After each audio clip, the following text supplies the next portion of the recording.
Vous êtes chez Camdis et vous avez bien raison. Bonsoir. Notre invité s'inscrit parmi ceux que l'on nomme les éclaireurs de chemin ou les transmetteurs de lumière.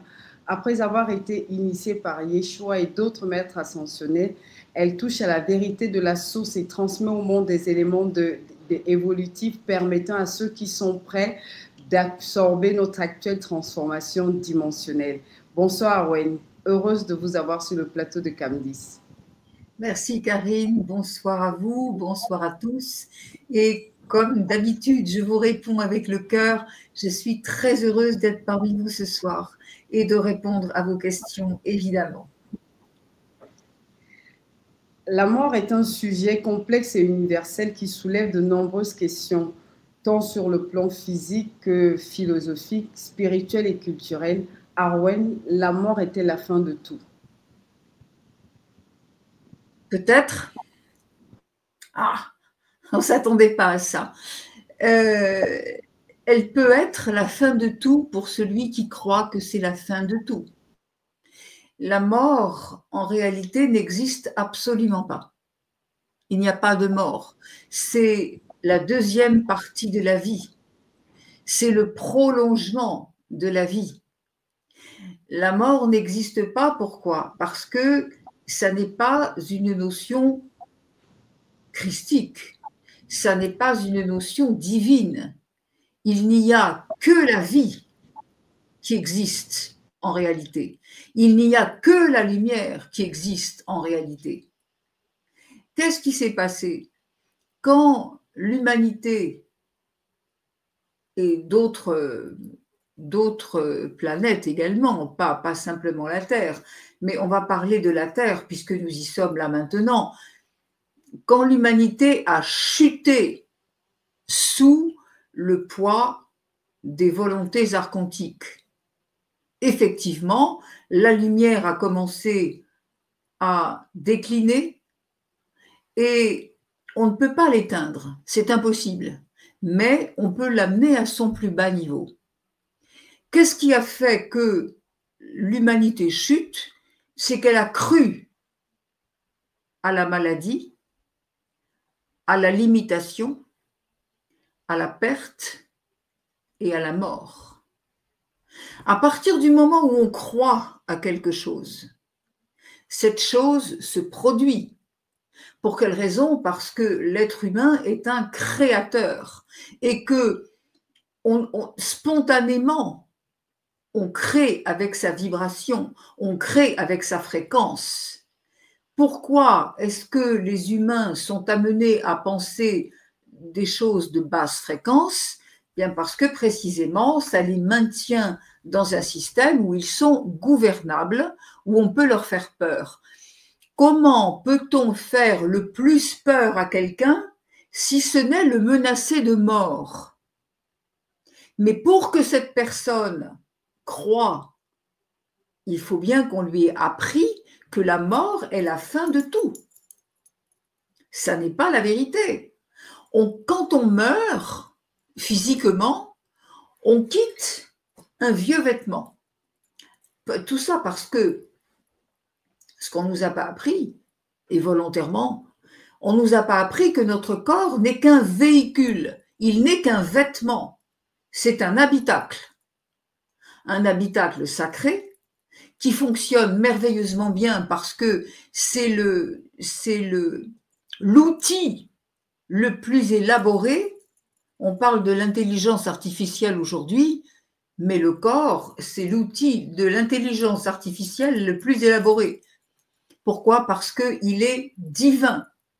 Toutes nos cellules au départ sont créées dans la lumière. Donc notre corps va savoir toujours rétablir l'équilibre. Pourquoi est-ce que cet équilibre ne peut pas se montrer? Eh bien parce que l'être humain gouverne sa vie et son corps avec son cerveau et que le cerveau, il est piloté pour répondre à tout ce qui est la peur, encore une fois, la mort, la limitation, la dégradation, l'échec, la souffrance, etc. Donc, la mort n'est pas la fin de tout, elle est le commencement d'une capacité à retrouver l'être originel tel qu'il est. Cet être originel qui a accepté de s'incarner, hein, après une vie, une autre vie, une autre vie. On est venu s'incarner de nouveau pour apprendre et repartir différemment. C'est-à-dire que pendant le temps de l'incarnation, l'être humain va devoir apprendre, ou plutôt se souvenir de qui il est par les apprentissages qu'il fait dans la matière. Tout simplement. Donc, quand on quitte son corps, si on a bien mené sa vie, théoriquement, on fait un beau voyage, on retourne simplement, on laisse le poids d'une incarnation et on retourne à son être originel. Tout simplement, la mort n'est pas à craindre parce qu'elle n'existe pas. Elle est simplement un passage.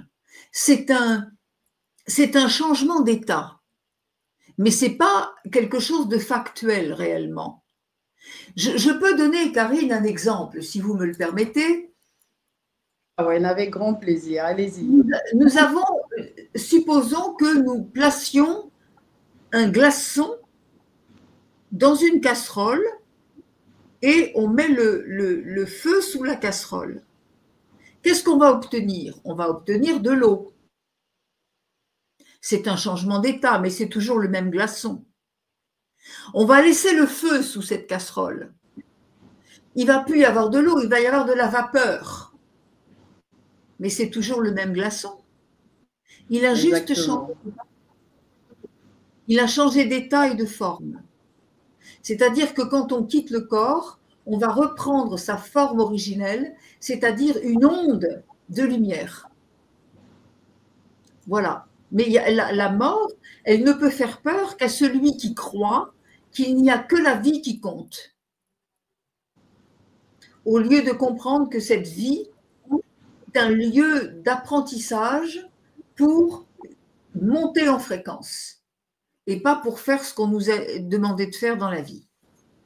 Donc, vous voyez, la mort, elle n'existe absolument pas, mais tous ceux qui vont croire et qui vont avoir peur de la mort, pour eux, ce ne sera pas la fin de tout, parce que quand ils vont être de l'autre côté, ils vont s'apercevoir qu'ils s'étaient trompés. Ce n'est pas la fin de tout. Mais tant qu'ils sont dans un corps, ils peuvent croire que c'est la fin de tout, et à ce moment-là, ils vont vivre avec cette idée dans la constriction de la pensée. Évidemment, ça, ce n'est pas bon du tout. Voilà. Dans ce cas-là, Arwen, dans ce que vous étiez en train de dire, ça signifie y a-t-il une vie donc après la mort? Mais c'est pas il y a une vie après la mort, il y a une vie en général. Et de cette vie, il n'y a que la vie. Il n'y a que ça. Mais cette vie qui vient de la source qui sous-tend tous les mondes, c'est l'énergie de vie. Hein, quand on parle de l'amour avec un grand A, c'est l'énergie de vie. C'est-à-dire que chaque chose, chaque être, tout est sous-tendu par l'énergie de vie. Il n'y a pas que ce soit des planètes, que ce soit les règnes humains, le règne animal, le règne végétal, le règne minéral. Sur toutes les planètes, quel que soit ce qu'on trouve sur cette planète, c'est sous-tendu par l'énergie de vie. Il n'y a que cela. Que cela. C'est-à-dire que cette énergie de vie, elle prend des formes différentes. Et la forme différente, elle est donnée par la fréquence. C'est tout. Il n'y a que la vie. Il n'y a vraiment pas autre chose. Donc, la mort n'est pas une autre forme de vie, c'est la fin d'un cycle de méprise. C'est pas pareil. C'est pas pareil. Regardez aujourd'hui toutes ces personnes qui partent, qui quittent la Terre, qui quittent leur corps. Pour quelle raison? Ben, tout simplement parce que ils ne peuvent pas supporter la lumière. Ils ont trop laissé l'ombre venir les investir totalement, les imprégner dans tout ce qu'ils sont, et pas simplement dans leurs pensées, pas simplement dans leur mode de vie, pas simplement dans les cultures dans lesquelles ils se sont laissés engluer par les sociétés qui les incitent à faire des choses qui les dégradent. Je ne parle pas de ça. Je parle simplement du fait que la mort, elle est une deuxième chance. Quand la personne qui quitte son corps, elle va se retrouver ensuite dans des plans où on va lui proposer, la lumière va lui proposer, on a des guides, on a des êtres qui nous accompagnent, on va nous proposer quel chemin maintenant veux-tu prendre. Voilà, il y a eu ça qui s'est passé dans une vie, c'était pas forcément toujours de bon ton. Eh bien, qu'est-ce que tu veux maintenant vivre? La lumière ou l'ombre? En quoi tu persistes? Donc, encore une fois, ça n'est pas, il y a rien de difficile là-dedans. La lumière, elle est partout, la vie, elle est partout. Il n'y a que la vie. C'est pas possible autrement. D'accord, à vous entendre. Et pourquoi alors, Arwen, à votre avis, pourquoi y a-t-il la mort? Alors, là, c'est très simple. C'est que ce corps que nous avons, il est conçu pour un certain temps. Il est conçu selon un plan d'incarnation pour un temps d'apprentissage, puisque la Terre, c'est l'école de l'émotion. On vient choisir, hein, tout est fait par choix, tout est millimétré, tout est. J'ai pas dit que c'était fait d'avance, j'ai pas dit qu'il y a un destin préédité. Nous pouvons changer à tout moment, nous pouvons changer sur une situation donnée, nous pouvons changer l'intensité et la durée de cette situation. Mais il y a la mort parce que ce corps humain, qui, encore une fois, n'est pas l'être originel, c'est l'avatar. C'est-à-dire que l'être originel habite le corps. Mais tant que la personne ne s'en est pas rendue compte et qu'elle continue de vivre comme un simple humain séparé, eh bien, elle est en apprentissage et ça ne peut pas durer éternellement. Il y a un temps. C'est choisi par l'âme, hein, qui vient s'incarner et qui sait que autant on connaît la date de sa naissance, l'âme connaît la date de la naissance et connaît également le moment, les circonstances et la date de la mort. C'est voulu, c'est choisi. Parce que l'être humain n'est pas fait, l'être humain, ça n'est pas un être naturel. L'être humain n'existe pas. L'être humain, c'est l'habitacle de quelque chose de beaucoup plus grand, mais du moment que l'être ne le voit pas, il se réfère à ce qu'on lui a appris. C'est toujours pareil, c'est ce mensonge, cette illusion. Bon. Mais en fait, il n'y a pas. C'est une autre forme de vie dans la vie. Et la mort, eh bien, elle est conçue parce que quand l'être humain a terminé sa mission, quand l'être humain n'a pas pu la réussir, hein, parce qu'il y a des gens, moi je dis souvent, quelquefois, c'est des vies pour rien.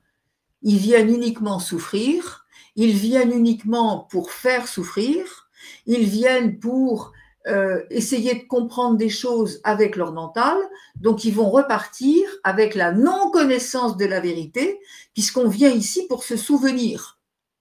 Mais si on repart sans s'être souvenu de qui on est, eh bien, on ne meurt pas. L'âme, elle ne meurt pas. L'âme, elle est éternelle.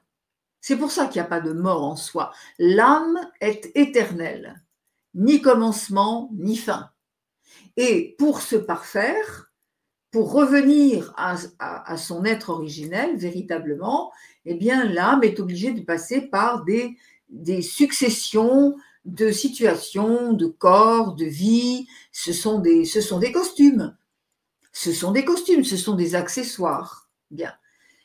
La mort, elle est là pour dire, bon, t'as compris, t'as pas compris. De toute façon, c'est fini, le terme est arrivé. Alors, quand on meurt, quand on quitte le corps, plus exactement, parce que le mot mourir, moi j'aime pas ça, parce que c'est encore un truc faux, c'est encore un machin pour nous embrouiller l'esprit et voilà. C'est pas triste du tout. Quand on meurt, on enlève le vêtement, hein, la peau, là, voilà, et on part directement dans des plans vibratoires. Hein. Dans l'univers, ce sont des plans vibratoires successifs, ce sont des fréquences, exactement comme les ondes radio, hein, ce sont des fréquences. Donc de l'autre côté, dans les éthers, c'est pareil, ce sont des fréquences. On va partir vers le plan qui correspond à la fréquence qu'on est venu atteindre ici. C'est dire à quel point il y a beaucoup de gens qui vont partir dans des plans où, n'ayant pas compris ce qu'il y avait à comprendre sur la Terre, ils ne vont pas comprendre davantage de l'autre côté. Ils savent juste qu'ils sont toujours en vie, mais qu'ils n'ont plus de corps pour pouvoir expérimenter cette vie.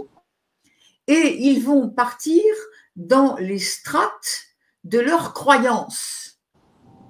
Vous avez des gens...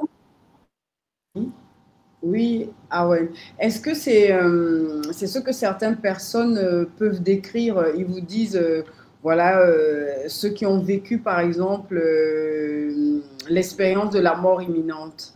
Il y en a qui vous disent qu'ils sont allés ils ont vu un tunnel, ils ont vu des êtres, voilà, qu'ils ont connus en tout cas pendant leur vie sur Terre. Et ils ont rencontré ces personnes-là. C'était pas leur moment, ils sont revenus dans leur corps.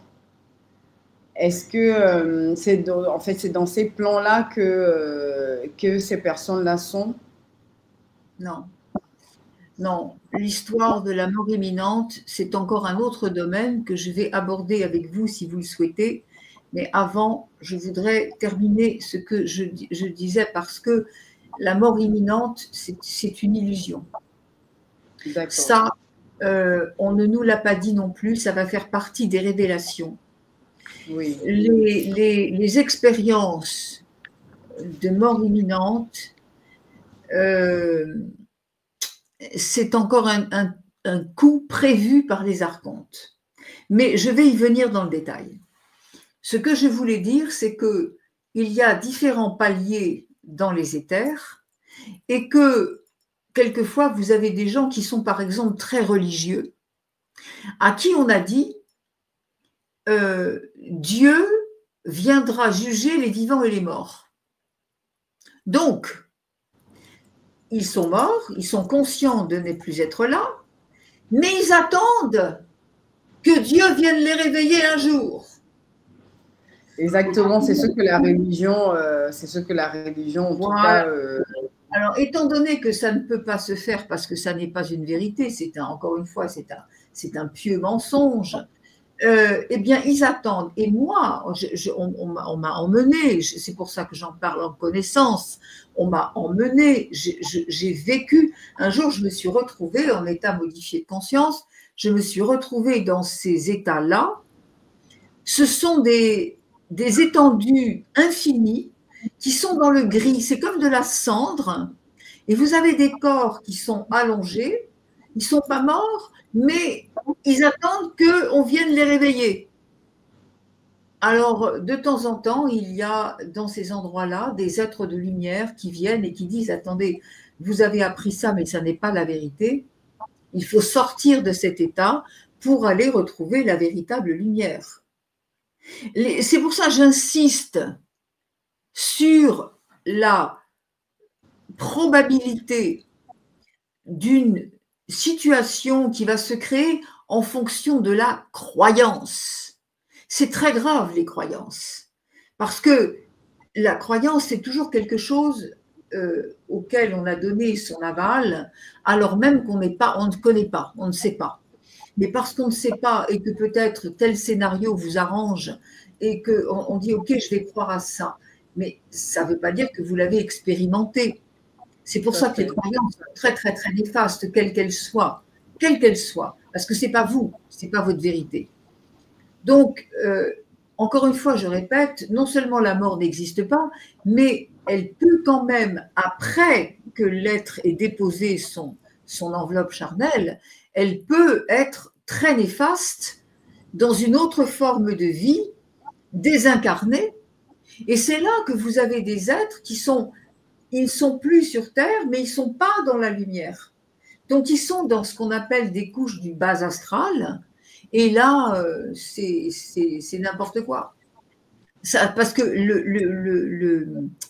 la conscience archontique a pris aussi la main là-dessus, c'est-à-dire que ces âmes qui sont en errance, eh bien, la noirceur s'en empare, la conscience sombre s'en empare et se sert de ces êtres qui ont toujours été des pions, hein, que ce soit de leur vivant ou après, ils ont été des pions. Parce que quand on n'est pas soi-même dans la conviction de la vérité, on est un pion, on est une marionnette. On peut nous faire avaler ce qu'on veut. Donc, ces êtres-là vont se retrouver complètement prisonniers de leurs propres croyances et surtout prisonniers de leur dissonance, de leur vivant, prisonniers de ce qu'ils n'ont pas compris sur la Terre. Donc, l'histoire des états modifiés de conscience qui amènent à des expériences de mort imminente, ça aussi, c'est quelque chose qui a été, comment dirais-je, distordu, exactement comme on a distordu la vérité, on en a fait des religions. On a créé un mythe autour de ça. Et la personne, elle va au début, c'était presque de la pureté quelque part. Au tout début, il y a 40 ans, 50 ans, 60 ans, la personne qui avait des expériences de mort imminente, elle était là pour témoigner. On lui faisait témoigner de quelque chose pour que le peuple apprenne qu'il y avait quelque chose après la mort. Parce que jusque-là, il y avait vraiment une ignorance totale. Donc, ces personnes, elles venaient témoigner et elles étaient importantes parce qu'elles apprenaient aux gens que, bah, si, il y a quelque chose, évidemment. Mais là où ça commence à être un petit peu suspect, cette histoire, c'est que ces gens-là sont tous censés voir la même chose. Alors que il n'y a pas la même chose de l'autre côté. Ils vous racontent tous le même truc.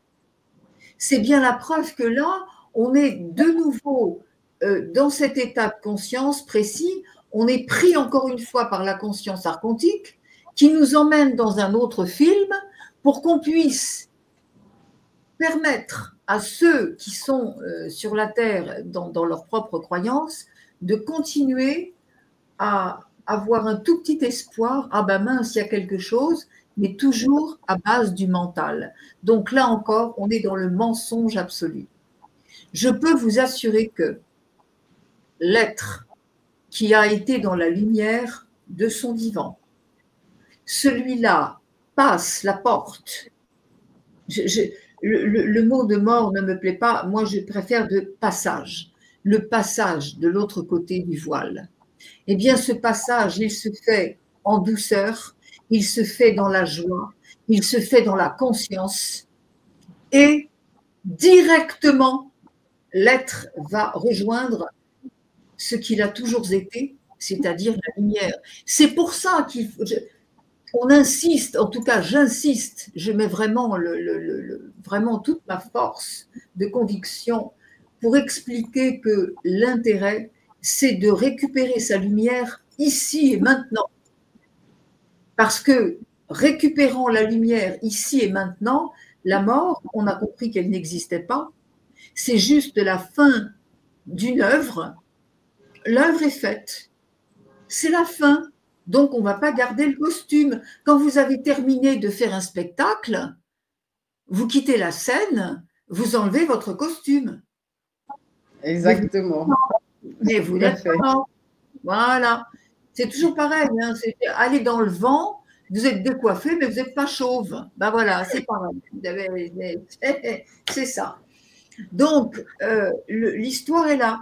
Donc, la personne qui a été dans la lumière ici, elle va se retrouver directement dans la lumière de l'autre côté. Pour quelle raison? Parce qu'il n'y a pas de différence. Mais la personne qui a été dans l'ombre ici, elle va se retrouver dans l'ombre de l'autre côté même si elle n'est pas morte. Elle n'est pas morte, mais elle va vivre quelque chose qui n'est pas la vérité divine. Est-ce que c'est un tout petit peu plus clair comme ça, Karine? Oui, complètement, oui. C'est totalement, c'est vraiment très clair, très On clair. dirait que c'est du vécu, hein. Comment? On dirait que c'est du vécu. Non, c'est clair parce que en fait, j'ai abordé le sujet, en tout cas la question, pas le sujet, la question sur la mort imminente, parce que j'ai entendu comme ça des témoignages des personnes qui parlaient de mort imminente. Certains l'avaient vécu, d'autres parce qu'ils avaient entendu parler. Et c'est pour ça que bon, j'ai voulu voilà, que vous nous apportez, une Absolument. précision là. Tout à fait, c'est une très bonne question parce que tout le monde a entendu parler de ça.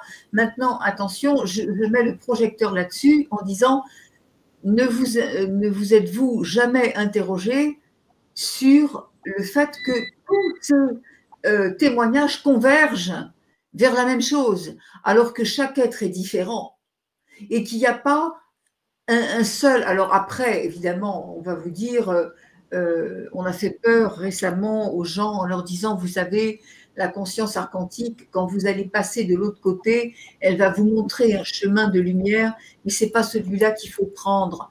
Et c'est un piège. Alors les gens qui ne savent pas, évidemment, et qui ont besoin de réponses extérieures, vous disent, mais alors comment on va faire? Qu'est-ce qui va se passer? À quelle sauce on va être mangé?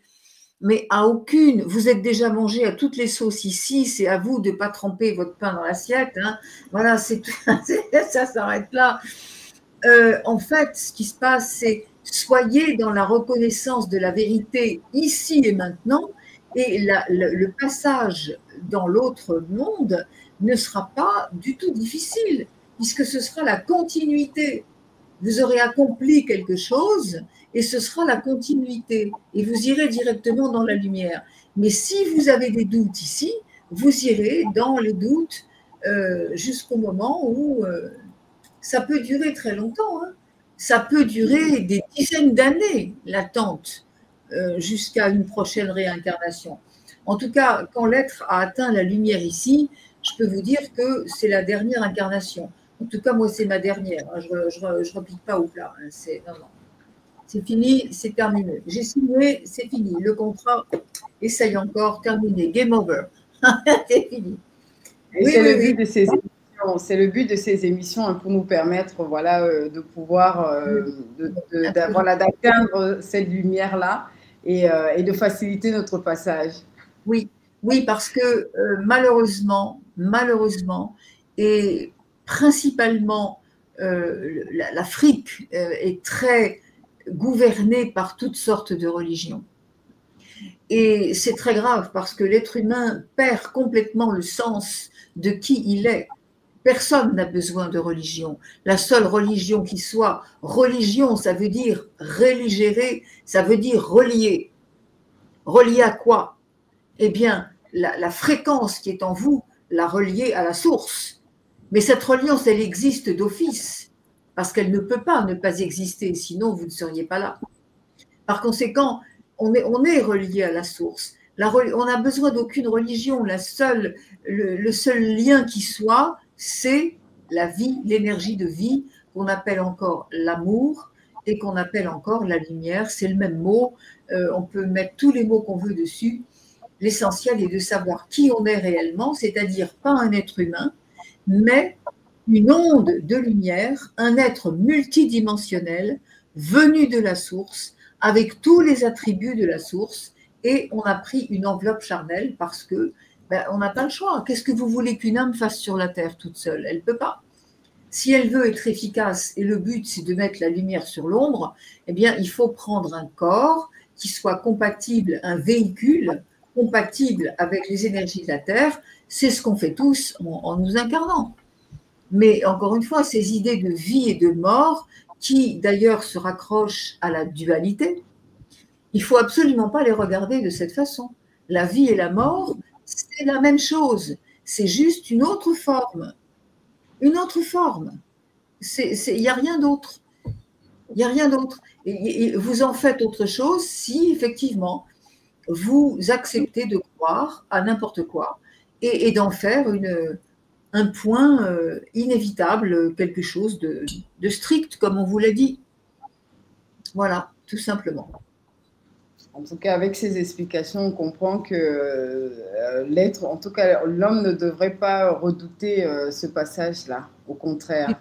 Au contraire, tout dépend donc de la préparation qui s'est donnée sur Terre. Oui, oui, parce Et, que on oui. apprend aux êtres à avoir peur de la mort. Parce que s'ils ont peur de la mort, ils vont rester dans la souffrance. Ils vont tout faire, ils vont faire n'importe quoi pour essayer de garder un équilibre, alors que cet équilibre, il est complètement naturel.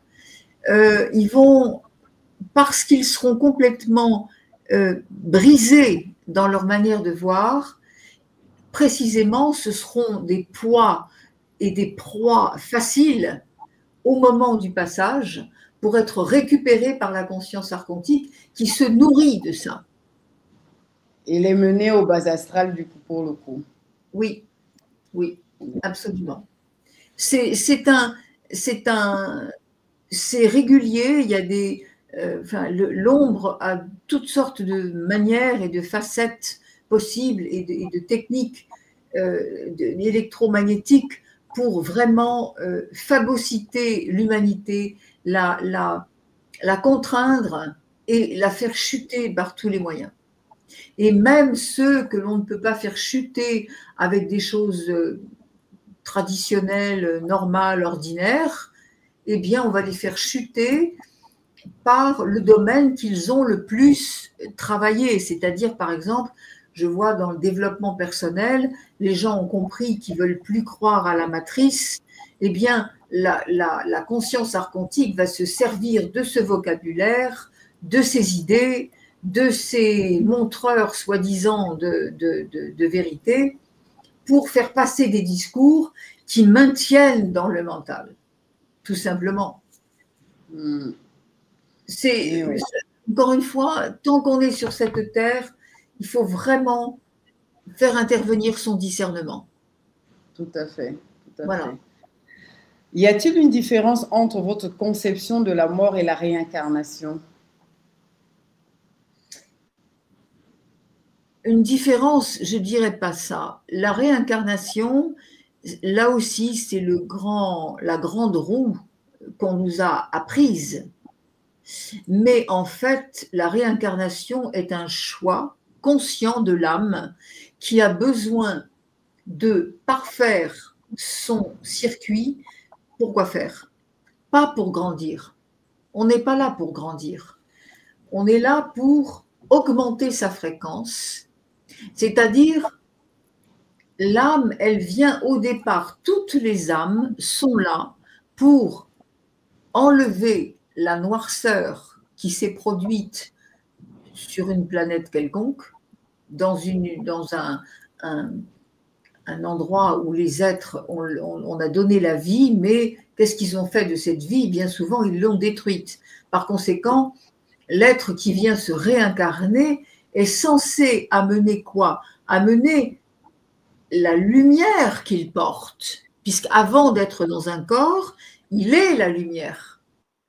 Il est censé venir mettre la lumière dans ce corps pour que ce corps, naturellement, véhicule la lumière dans la densité et nettoie tous ces siècles et ces siècles et ces siècles de fausses croyances, de violence, de souffrance, de peur, de guerre, de maladie. On est là pour tout nettoyer. Donc, il n'y a pas… La réincarnation, elle est là pour, à chaque fois, dans chaque nouvelle incarnation, on est là pour faire mieux que dans la précédente. Mais ce n'est pas pour gagner son salut. Parce que ça, c'est la religion. On est là…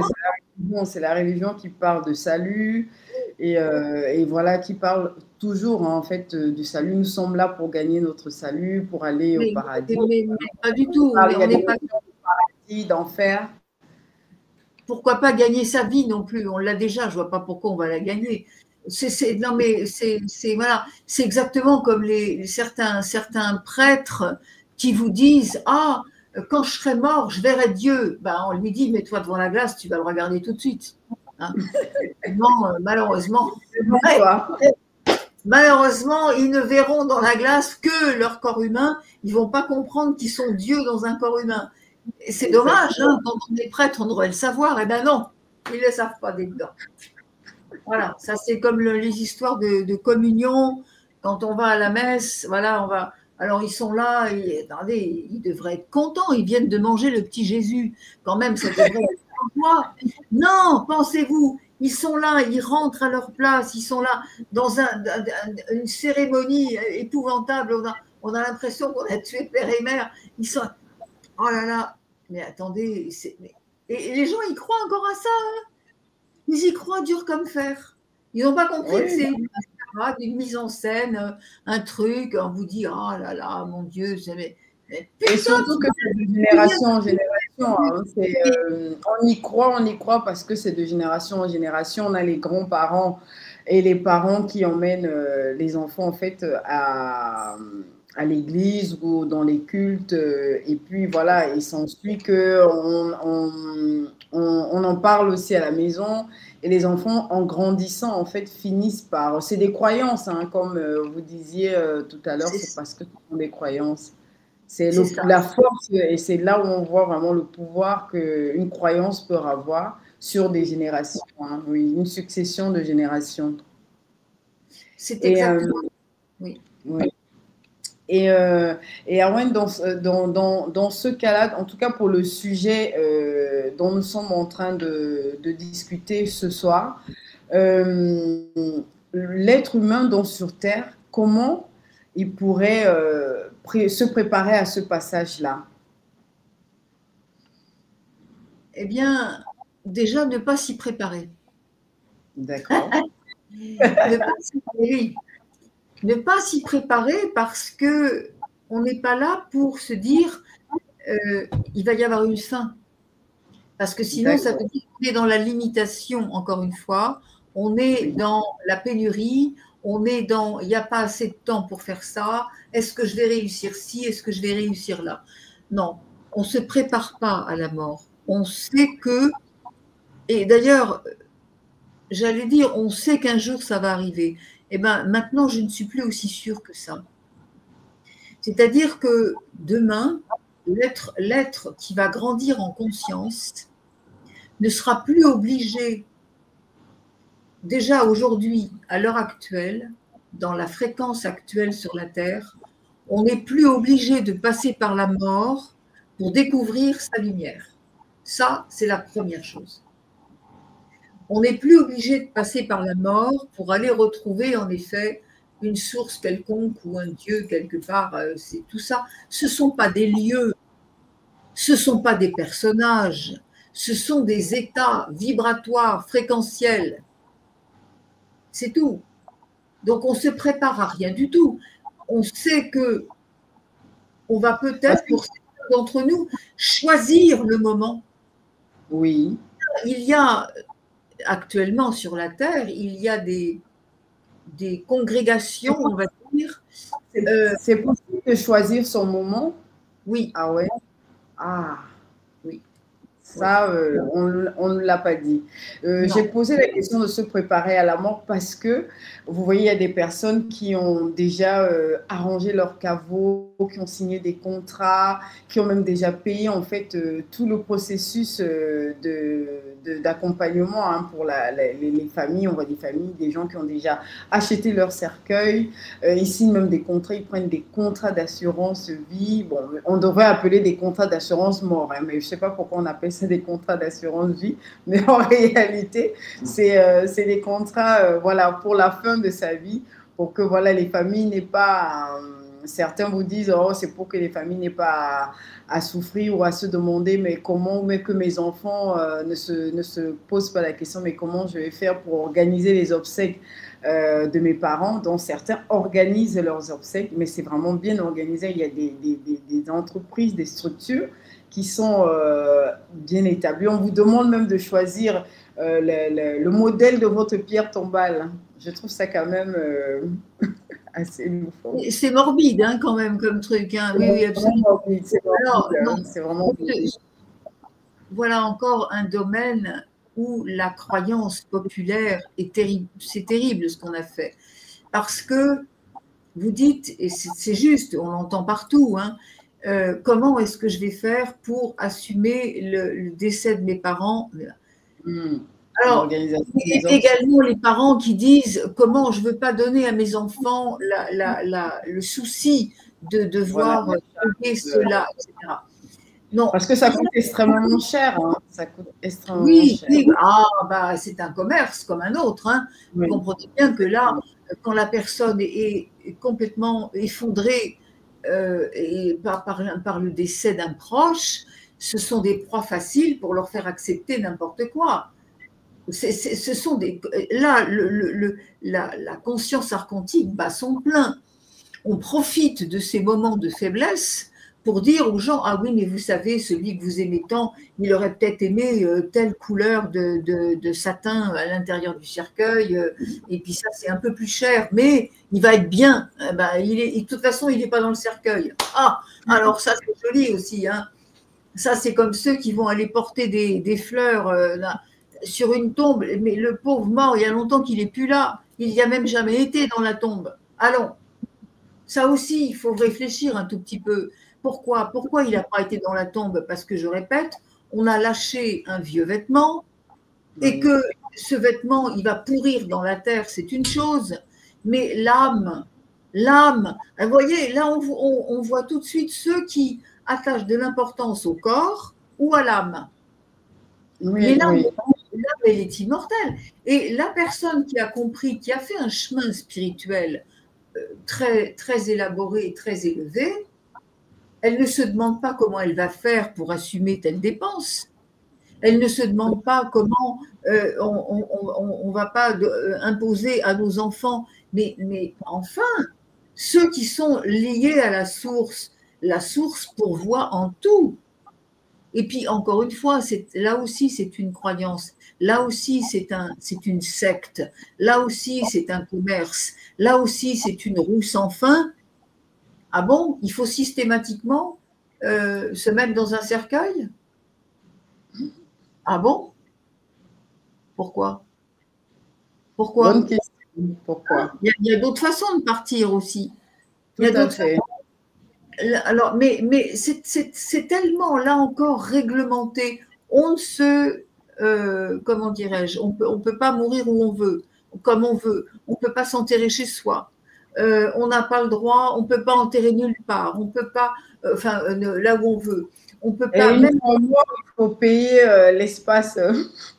Oui, mais attendez, même pour ceux qui vont s'enterrer comme il faut. Même pour ceux-là, même pour ceux qui veulent se faire incinérer, ils ne peuvent pas mettre leur cendre n'importe où. Tout est réglementé pour dire à l'homme, vous n'êtes pas libre.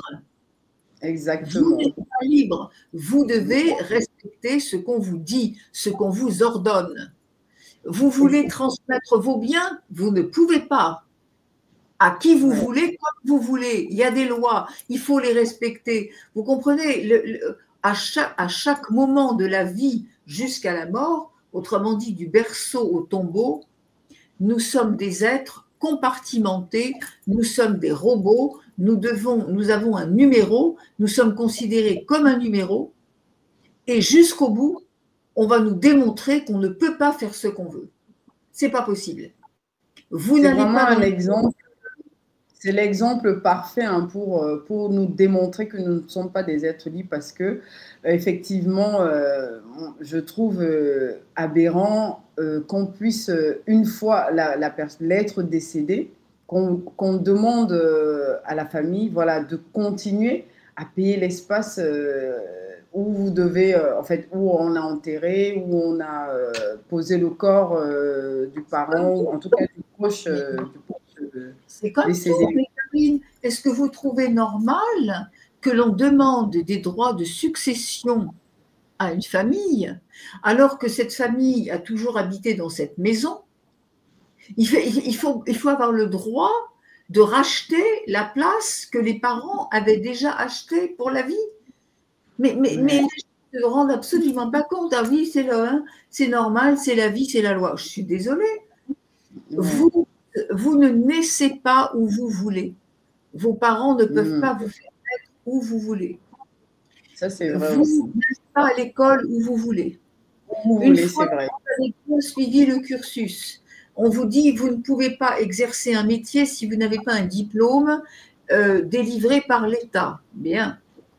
De toute façon, diplôme ou pas, travail ou pas, de toute manière, vous allez donner à l'État les 3/4 de ce que vous gagnez parce que même si vous avez le droit d'exercer, et quel que soit votre domaine d'exercice, de toute façon, vous devrez rendre des comptes. Vous ne pourrez pas exercer ce que vous voulez. Même si vous êtes libre commerçant, vous n'aurez pas le droit de vous mettre n'importe où, n'importe comment et de faire ce que vous voulez. Il y a des réglementations. Bien. Une fois que vous êtes rentré dans un domaine de vie, on va vous dire maintenant, il faut faire une carrière. Cette carrière, elle est selon validation des États dans lesquels vous vivez. Bien. Une fois que cette carrière est terminée, on va vous dire c'est normal, vous allez aller jusqu'au bout et ça va devoir chuter parce que vous allez prendre votre retraite. Bien.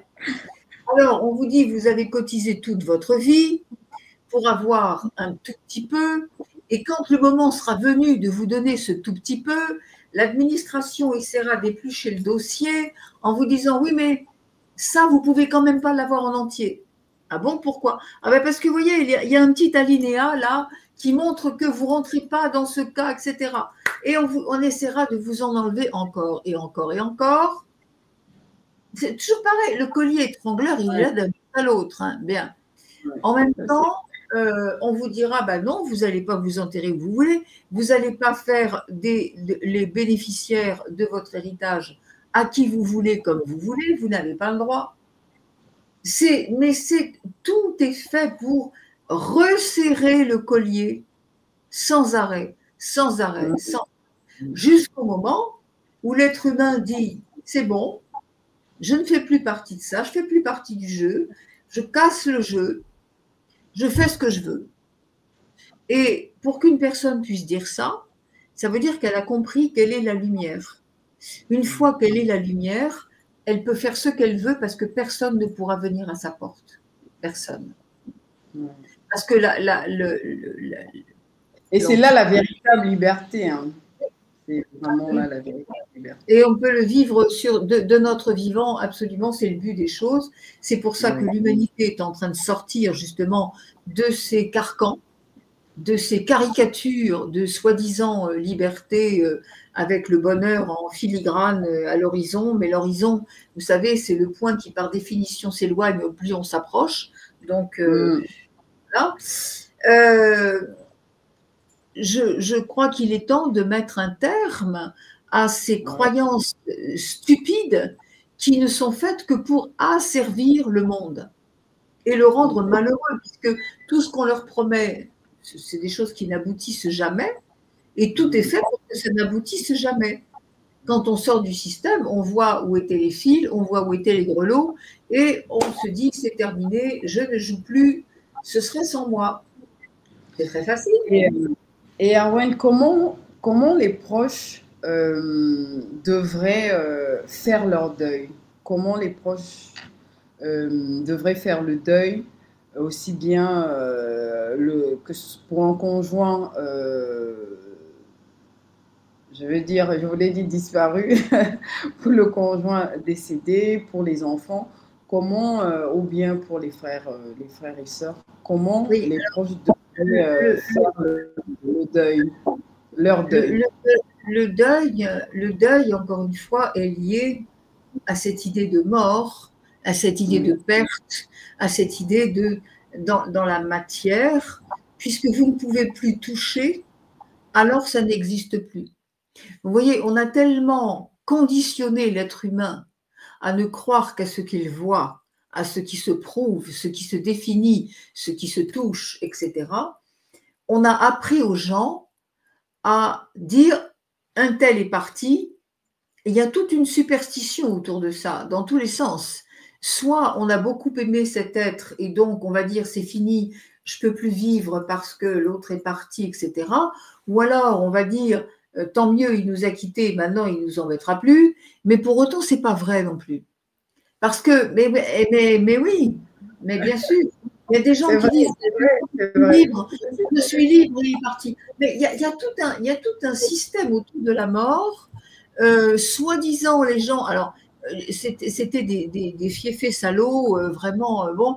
Et alors, mais une fois qu'il est mort, ah, qu'est-ce qu'il était bien. Ah, il avait dit ça. Ah, il était ceci, il était cela. Bah, si c'était ça, fallait lui dire de son vivant. Fallait pas attendre qu'il se côté. Bon. Il y a plein de choses. Ou alors, les gens, comment dirais-je, le deuil, voilà, c'est fini. Donc, on a quelque chose à faire. Mais non, vous savez de quoi il faut se réjouir? Je dis bien se réjouir. L'être a fait son œuvre et sa mission terminée, il a rendu son tablier. Donc, on sait qu'il est de l'autre côté, il est prêt à embrasser la lumière, il est prêt à embrasser la vérité, il est dans son état pur, il est dans son état originel. C'est de ça qu'il faut se réjouir, si vraiment on a aimé l'être. Ou alors, on a aimé l'être pour ce qu'il vous a donné. On a aimé l'être parce qu'on a pu vivre avec. Donc, finalement, le deuil, c'est avec soi. C'est pas avec celui qui est parti. La véritable authenticité, c'est de se réjouir de ce qui arrive pour un être, si vraiment on l'a aimé, mais on s'en réjouit pour ce qui lui arrive de bien, avec ou sans nous. Sinon, c'est pas de l'amour. C'est de la possessivité, c'est de l'exploitation. C'est je t'aime parce que tu me donnes, c'est bien. Si tu me donnes plus ça, je t'aime plus. Vous voyez, l'amour conditionnel, le petit amour humain. Alors évidemment, dans ces conditions, c'est terrible, c'est effrayant. Je vais vous dire une chose très honnête, très profonde et très vécue. On peut vivre. Je m'entends, je vais peser mes mots parce que c'est très important ce que je vais vous dire, parce que c'est mon expérience personnelle. On peut vivre des choses extraordinaires, je dis bien extraordinaires, tellement plus belles qu'on aurait pu les vivre sur la terre. On peut le vivre avec des êtres qui sont désincarnés, mais parce que ces êtres-là sont dans la lumière, donc il n'y a pas cet aspect de comment dirais-je, d'être qui peut éventuellement venir sous forme de fantôme ou sous forme d'agressivité ou des choses. Non, on peut vivre des choses extraordinaires avec l'être désincarné, mais on le vit à partir du moment où celui qui reste dans l'incarnation est un être très lumineux aussi. Et alors là, ce sont des énergies, et des énergies qui sont unies vivent des choses éminemment plus fortes que quand on est sur la Terre.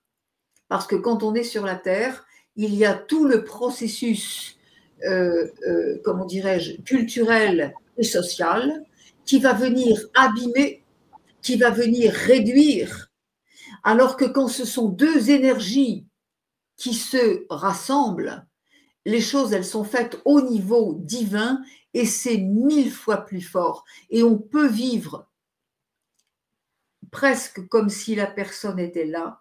Je vous assure, je vous l'assure, c'est mon expérience. Je vis aujourd'hui avec un être désincarné des choses que je n'aurais jamais pu vivre sur Terre et que je n'ai jamais vécu sur Terre et que je ne peux pas vivre sur Terre. C'est impossible. Donc le deuil, ça n'existe pas. C'est pas vrai. Encore une fois, on vous apprend cela dans une culture bien définie qui est dans la conscience archontique. Pour quelle raison on vous l'apprend? On vous l'apprend parce que qu'il y ait la vie ou qu'il y ait la mort, de toute façon, le but, c'est que vous soyez dans la souffrance émotionnelle. Parce que vous êtes dans la basse fréquence et que cette basse fréquence, elle alimente les archontes. Vous voyez, c'est une question vraiment de, encore une fois, il n'y a pas d'explication autre que gardez votre axe. Sachez qui vous êtes. Ne tombez pas dans les croyances matricielles qu'on vous a inculquées. Parce que là, c'est fini, vous n'êtes plus personne et vous allez souffrir de toutes les façons. Je répète, et je suis formelle là-dessus, on peut vivre des choses extraordinaires, très belles, à la limite du concret. Ah, bien sûr, la personne ne sera pas devant vous, mais quand même, la force du sentiment, la force de l'union, de l'unicité, c'est quelque chose de tellement plus merveilleux. On ne peut pas vivre ça sur Terre, parce que sur Terre, il y a toujours, même si on aime beaucoup quelqu'un, et même si cette personne est très bien intentionnée, il y a quand même toujours le côté dualité, limitation de la matrice. Tant qu'on est dans le système, voilà. Et quoi qu'il en soit, il y aura toujours ce rapport qui sera toujours conditionnel quelque part, même si c'est très peu. Mais lorsque deux êtres de lumière se rencontrent, eh bien, même s'il y en a un qui est encore dans l'incarnation et l'autre qui est parti, je peux vous assurer qu'il se passe des choses qui sont inouïes dans le bonheur, dans la joie.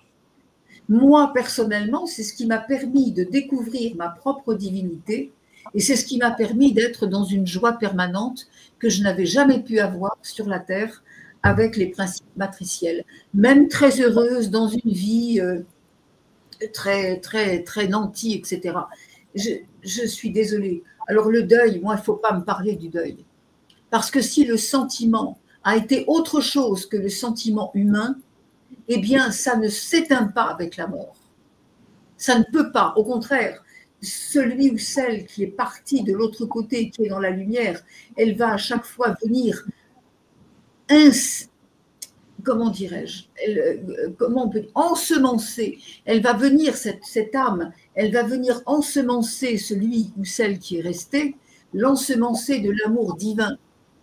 Et là, tout votre être va prendre une autre dimension.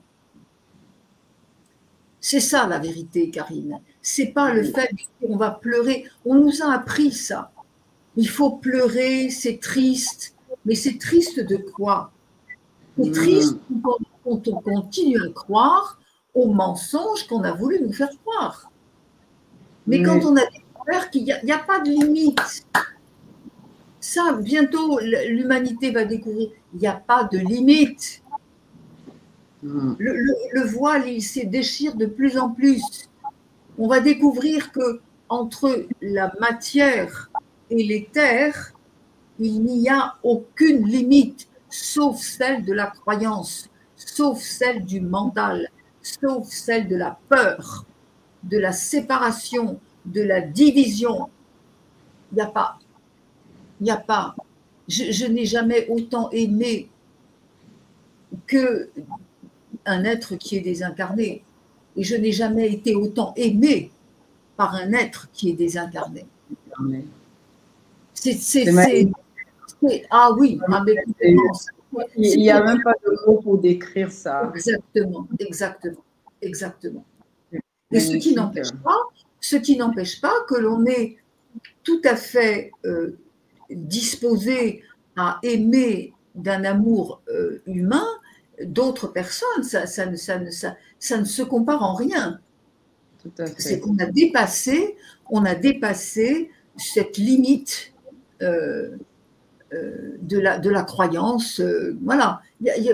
L'être humain se croit le seul. Les lois qui lui sont imposées sont considérées comme étant immuables et absolument incontournables. C'est faux. C'est totalement faux. Donc, en résumé, ce n'est pas une histoire de mort, de vie et de mort. C'est à quoi vous croyez. Oui. C'est tout. C'est tout. Et les rituels funéraires varient considérablement d'une culture à l'autre et peuvent inclure l'inhumation, l'incinération.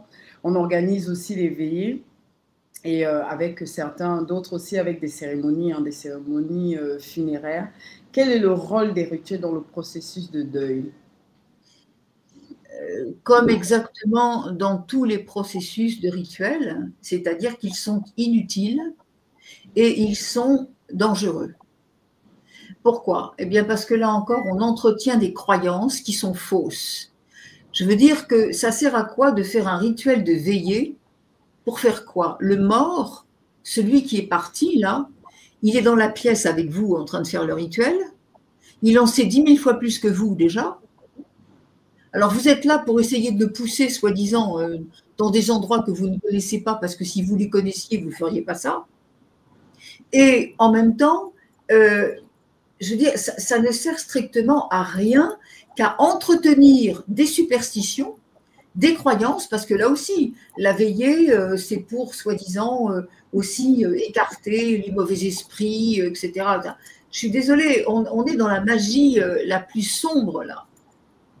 C'est très grave. Est-ce que ces rituels-là, parfois, c'est pas aussi pour retenir? Parce que j'ai déjà entendu dire que on retient l'âme, en fait, on retient l'âme des gens quand justement les familles ne veulent pas, comment dire, aborder en fait aborder ce processus de lâcher prise, et en restant dans les rituels, en allant nettoyer les tombes. On retient justement, en fait, Alors, je vous arrête tout de suite, Karine, on ne retient rien du tout. D'accord. La personne a le sentiment qu'elle fait quelque chose, mais ça, c'est de l'intrusion, c'est de l'appartenance, c'est de la dépendance, c'est une maîtrise sur quelque chose. Qu'est-ce que vous voulez retenir, quoi? Mais le mort, il ne vous attend pas, hein. Il y a longtemps qu'il est parti. Il y a longtemps qu'il est parti et qu'il fait ce qu'il a à faire de l'autre côté. Par contre, lorsque vous ne laissez pas partir un mort, oui, vous ne retenez pas son âme, vous l'empêchez de s'élever dans la lumière. C'est pas pareil. Oui, vous l'empêchez. Parce que chaque fois… Oui, c'est grave vraiment de quelqu'un vraiment… C'est pour ça qu'on nous a appris ce processus, parce que c'était dangereux. Et que n'oubliez pas, tant qu'on est dans ce système de conscience archontique, tout est fait pour que l'être humain soit brisé. Alors, avant la mort, après la mort, tout ce que vous voulez. De toute façon, l'être humain doit être brisé. Il doit être détourné de sa vérité. Après, c'est à vous à savoir ce à quoi vous voulez vous accrocher, ce en quoi vous croyez encore. Voilà, c'est tout. On vous dit non, c'est faux. Ah oui, mais quand même, bon, bah alors, voilà, vous faites ce que vous voulez. On ne vous force pas à faire autre chose, mais on vous dit c'est faux. Après, c'est à vous à mettre le discernement, tout simplement. Tout simplement. Et pour les plus jeunes, pour les enfants, comment aborder ce passage avec les enfants? Comment leur en parler? Oui, comme construire toutes ces croyances-là. Oui, j'entends bien. Les enfants, parler de la mort à un enfant, c'est comme pour tout autre domaine, il faudrait dire à un enfant la vérité. Mais bien souvent, les familles ne le peuvent pas parce qu'elles ne la connaissent pas, cette vérité. Donc, on va commencer à apprendre aux enfants à craindre la mort et à se faire un monde particulier de ce qu'est la mort, avec tout le mysticisme qu'il y a autour, et le mort qui revient, ou qui, enfin bref, qui va venir vous chatouiller les pieds. Bref, il faut bien comprendre que l'enfant, on peut lui parler de la mort comme je viens de vous en parler, c'est-à-dire que oui, il voit, alors ça peut commencer par le corps d'un animal qu'il aimait beaucoup, on peut lui montrer la vie, on lui dit oui, d'accord, dans son corps, il ne bouge plus, mais son corps n'était que le véhicule de son âme, et son âme, elle ne peut pas mourir. Elle est toujours vivante, mais elle est ailleurs.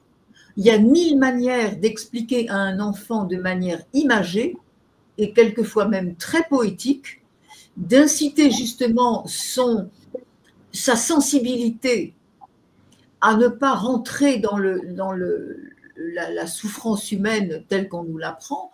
On peut lui montrer que finalement c'est très beau et que l'être est parti dans quelque chose qui est encore plus grand et qu'il va être encore plus libre qu'avant, ce qui incite aussi l'enfant à porter un regard authentique sur les mensonges qui lui sont appris dans cette terre. C'est comme pour tout, la famille qui n'a pas connaissance de la vérité ne peut pas enseigner la vérité. C'est vrai. C'est vrai. Il n'y a pas de tristesse. Souvent, les gens sont tristes parce que l'être qui est parti était quelquefois un pilier familial. Et alors, les êtres sont perdus. Et c'est là ils ont plus le chagrin de qu'est-ce que je vais faire maintenant. Et alors, du coup, c'est là que celui qui est parti, oh, c'était merveilleux. Alors que quelquefois, ce n'était pas si merveilleux que ça. Mais tout le monde mangeait la même soupe. Vous comprenez, il ne faut pas être dupe.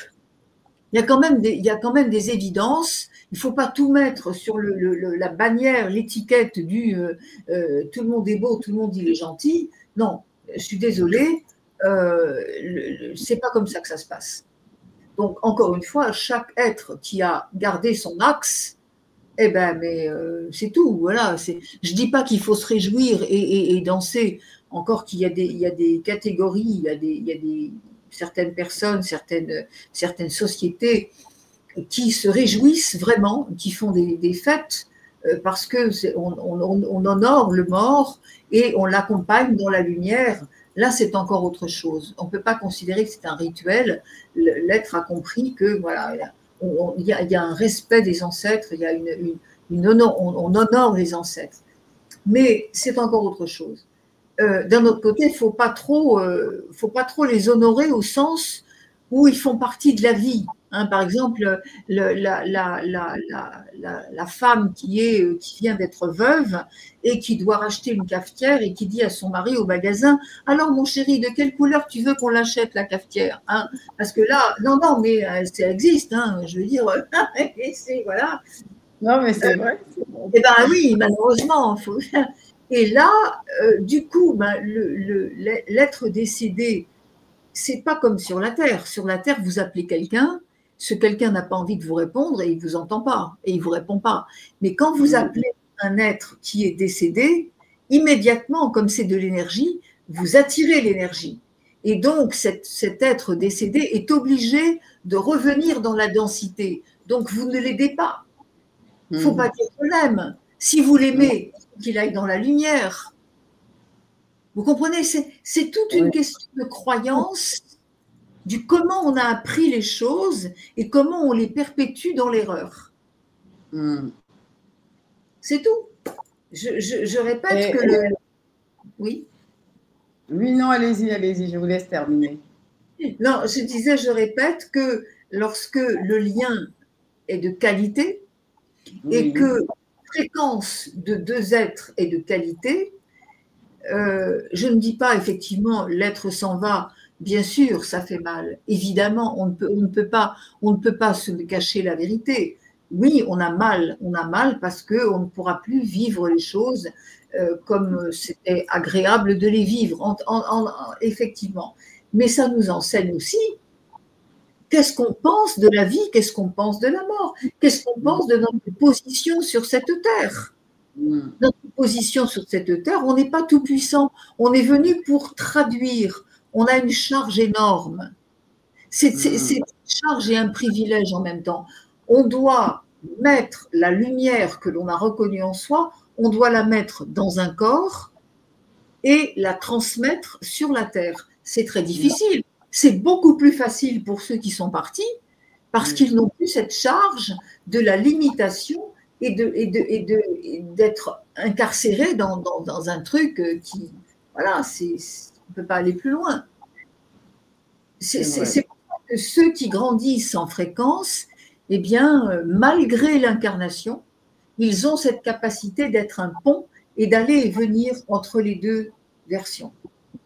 Quand on est vraiment évolué, on peut être aussi bien à l'aise sur la Terre en train de démontrer sa lumière dans la densité, mais en même temps, on a la capacité d'aller aussi de l'autre côté du voile, dans ce qu'on appelle peut-être des états modifiés de conscience, tout simplement par l'intention.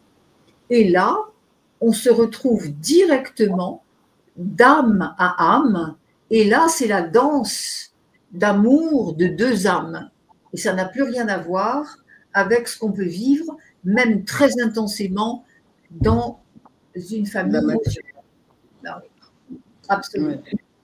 Ouais. Certains ont en fait, la douleur et le chagrin que peut causer la perte d'un être cher. Vous avez certaines personnes qui vont vous dire que oui, pour telle personne, il a été malade pendant de longs mois ou pendant de longues années. Et pour eux, c'est un soulagement que de le voir souffrir. Pour d'autres, ça va être quelque chose de tragique parce que c'est arrivé brusquement. Je prends par exemple l'exemple lorsque c'est un accident ou la perte d'un enfant. Et qu'est-ce que vous pourrez dire à ces personnes qui ont eu, en fait, qui ont été touchées par cette douleur-là et ce chagrin? Je parle notamment pour ceux qui ont perdu, voilà, soit de manière très brutale, soit par accident, hein, les accidents de circulation, la perte d'un enfant.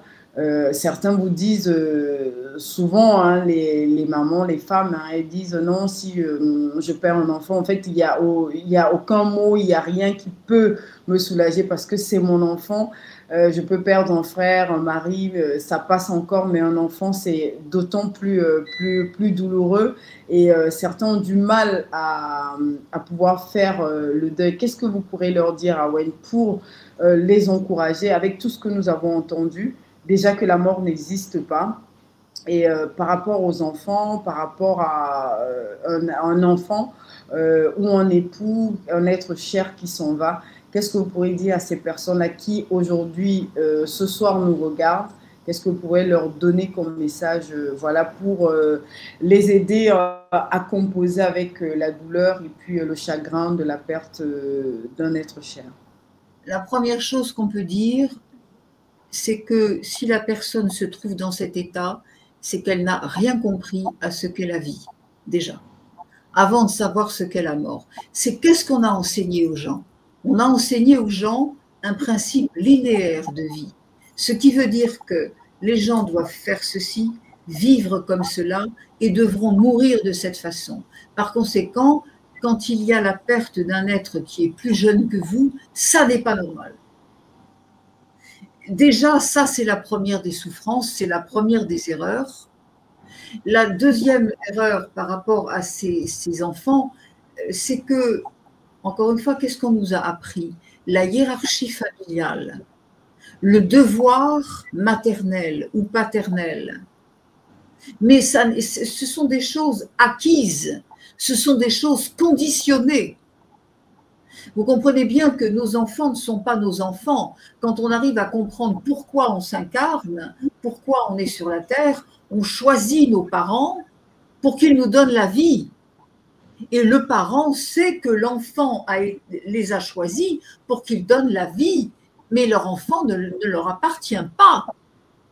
C'est une âme qu'il faut projeter dans son chemin d'âme et pas c'est mon enfant, c'est la chair de ma chair. Là, c'est animal. Hein. On est dans la Owen, de dire à un parent que c'est son enfant ou ne lui appartient pas.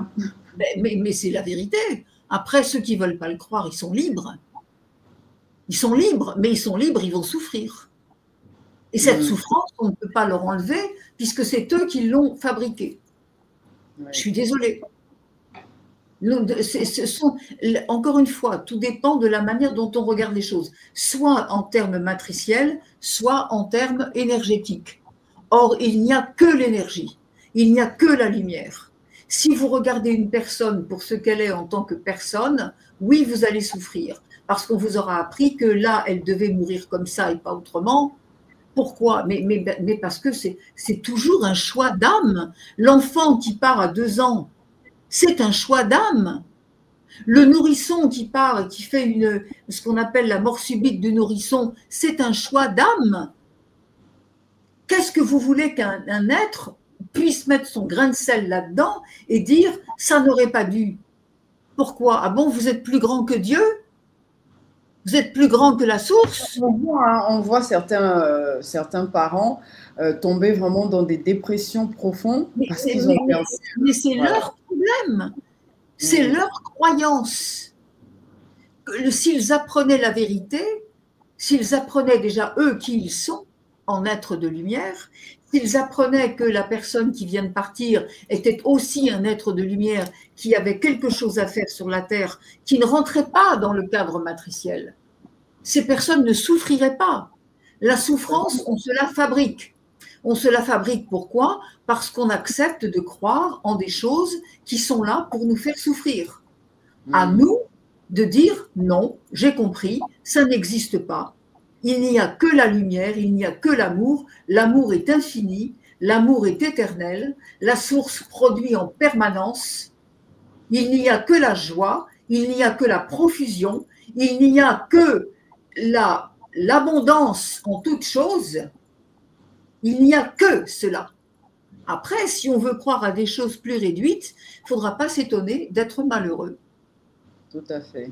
C'est tout. Donc, dans ce cas-là, peu importe donc la façon, hein, la manière dont un être s'en va, peu importe, on doit garder la même attitude et surtout se dire que célébrer cette vie-là, comme vous l'avez dit, célébrer cette vie et la célébrer de la bonne manière. C'est pas organiser, on fait des veillées, c'est pas aller faire des pierres tombales à des non, puis c'est moche. Moi, si j'aimais quelqu'un, je ne lui mettrais pas un truc comme ça sur l'estomac. Hein. Oh mon Dieu, quelle horreur.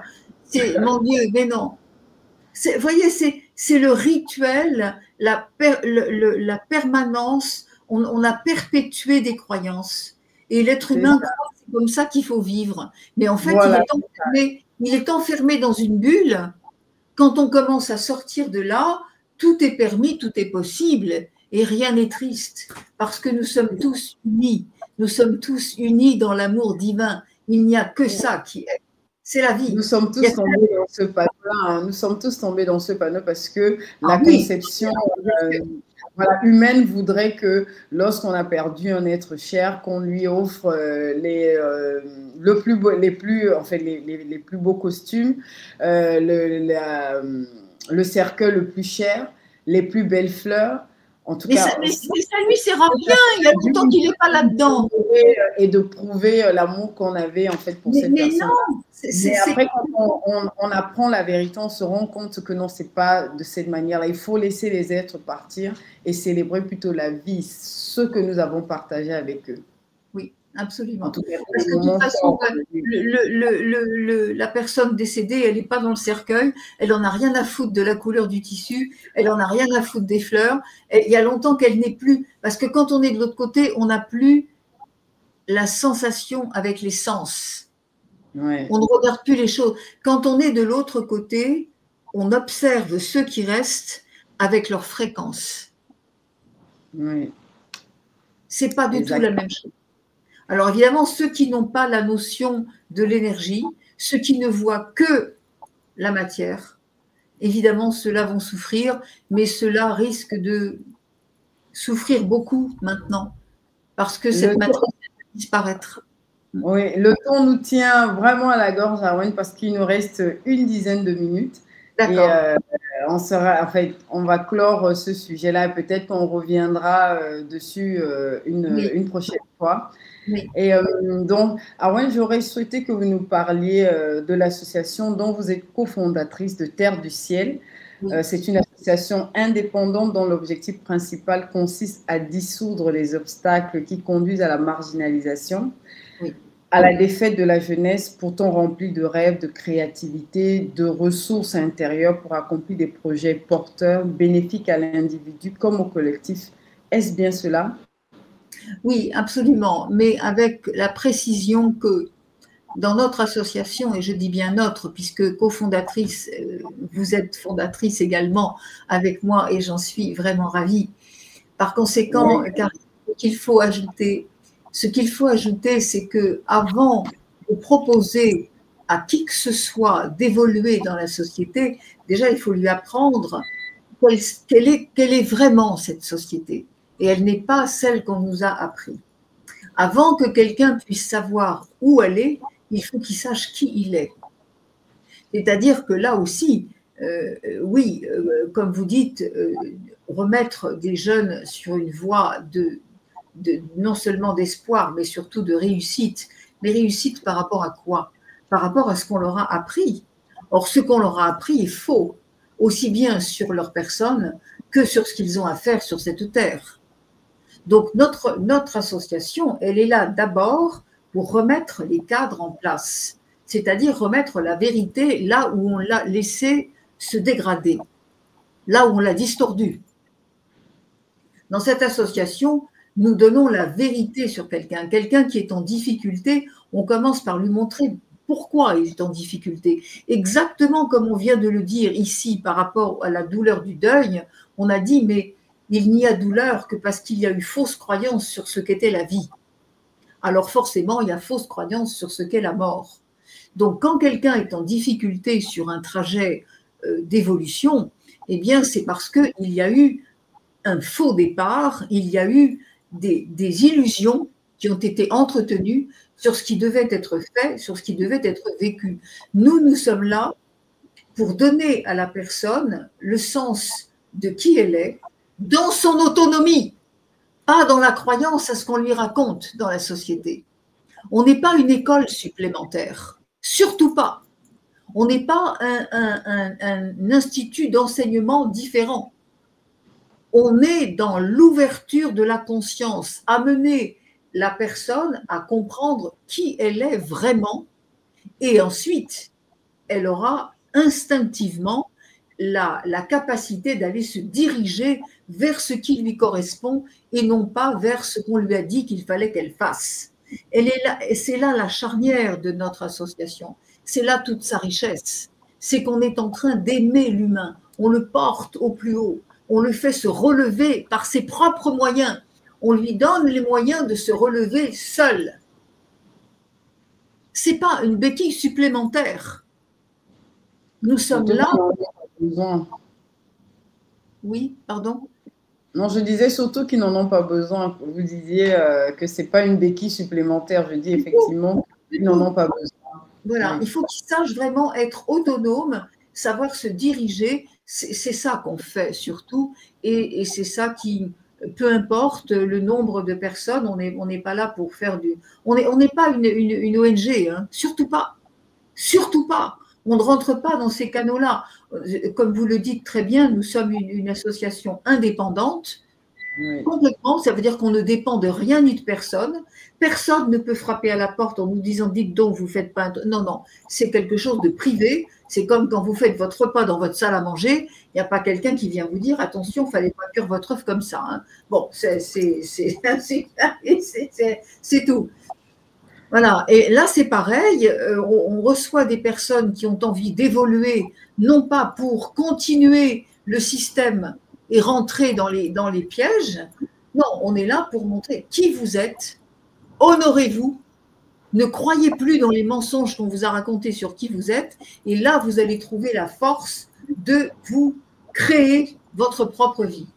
Et ça, oui, il n'y en a pas beaucoup des comme ça. Je crois qu'on est au début. Hein. Et voilà. Ouais, on est des pionnières. Voilà. Nous sommes vraiment des pionnières. Non, je ne pense pas qu'il en existe de pareil. En tout cas, je rejoins totalement Arwen hein, dans le discours concernant Terre du Ciel. C'est une association voilà, qui a réellement, en tout cas pour but réel, d'aider chaque individu que nous accueillons. Nous proposons des entretiens individuels et vraiment de retrouver leur vérité intérieure. C'est le point de départ de cette association-là, c'est réellement ça, parce qu'on apporte ces précisions-là parce que on a pu recevoir comme ça des coups de fil ou des appels des personnes pensant que c'était une continuité ou une suite de l'éducation, comme ça peut être proposé dans nos différents états, mais c'est pas du tout ça. Terre du Ciel, c'est vraiment autre chose, c'est aider, accompagner chacun à retrouver sa vérité intérieure et à travers cette vérité-là, à trouver voilà, ses talents naturels, ses dons naturels et être au service déjà de lui-même, puisque c'est un épanouissement personnel, et être au service du collectif.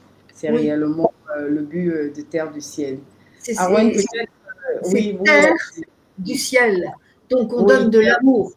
D'ailleurs, on m'a posé une fois la question, mais pourquoi Terre du Ciel, Arwen? Eh bien, parce qu'en haut et comme en bas, et que l'amour inconditionnel, la lumière, elle est aussi sur la terre. Et que ce qu'on a à faire sur la terre, c'est ce qu'on est venu montrer que l'on porte du ciel. Voilà pourquoi. D'accord. Merci pour cette précision.